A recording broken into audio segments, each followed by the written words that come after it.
आज आपण बनवणार आहोत जो लहानांपासून मोठ्यांपर्यंत सगळ्यांनीच आवडीने खाल्ला जाणारा पिझ्झा हा आपण आज रेसिपीमध्ये पाहणार आहोत।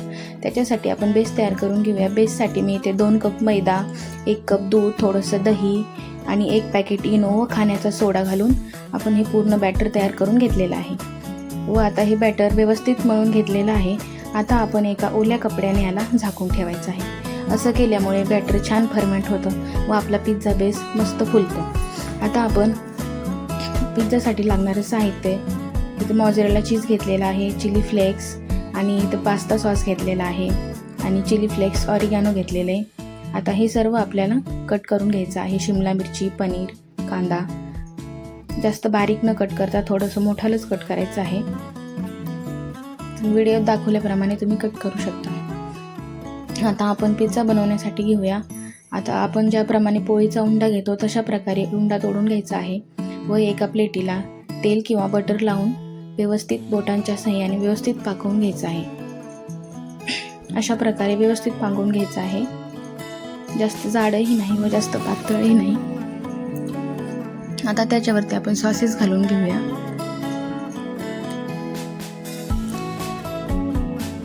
आपण थोडासा केचपही टाकू शकतो त्याच्यावरती।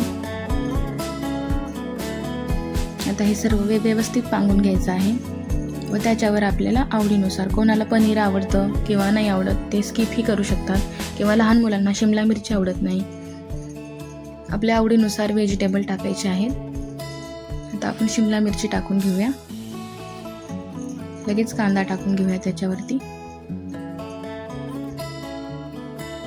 आता पनीरचे तुकडे टाकून घेऊया, थोडंसं ऑरिगॅनो व चिली फ्लेक्स थोडंसं टाकून घेऊया, आपल्याला नंतरही टाकायचं आहे। आता त्याच्यावरती चीज घालायचं आहे। चीज घालण्यामध्ये बिलकुलही कंजूसपणा करायचा नाही आहे, कारण चीजमुळेच पिझ्झाला छान टेस्ट येते। भरपूर असं चीज घालायचं आहे। आता आपलं चीज टाकून झालेलं आहे व वरतून थोडंसं अजून ऑरिगॅनो व चिली फ्लेक्स टाकून घ्यायचं आहे। रेडी झालेला आहे आपला पिझ्झा। आता आपण ह्याला तव्यावरती भाजून घेऊया। एका तव्यावरती मी पॅनवरती थोडंसं बटर टाकलेलं आहे, तुम्ही तवाही वापरू शकता व त्याच्यावरती आपल्याला हा पिझ्झा ठेवून घ्यायचा आहे।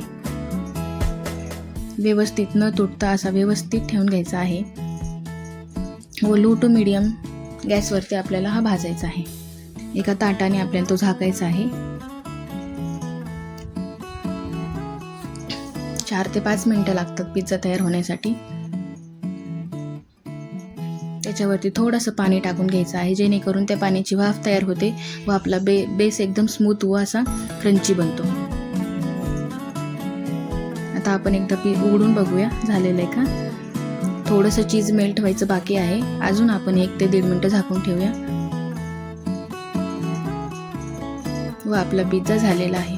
तुम्ही अशा प्रकारे पिझ्झा करून बघा, तुमच्या मुलांना व तुम्हाला खूप आवडेल व आपली रेसिपी ट्राय करून पहा व कमेंटमध्ये नक्की सांगा तुम्हाला कशी वाटली। आणि आपल्या चॅनलला लाईक व सबस्क्राईब केलं नसेल तर लाईक आणि सबस्क्राईब करायला विसरू नका। धन्यवाद। पिझ्झा तयार झालेला आहे, तुम्ही तुमच्या मुलांसोबत आता एन्जॉय करू शकता। खायला एकदम टेस्टी आणि हेल्दी पिझ्झा आहे।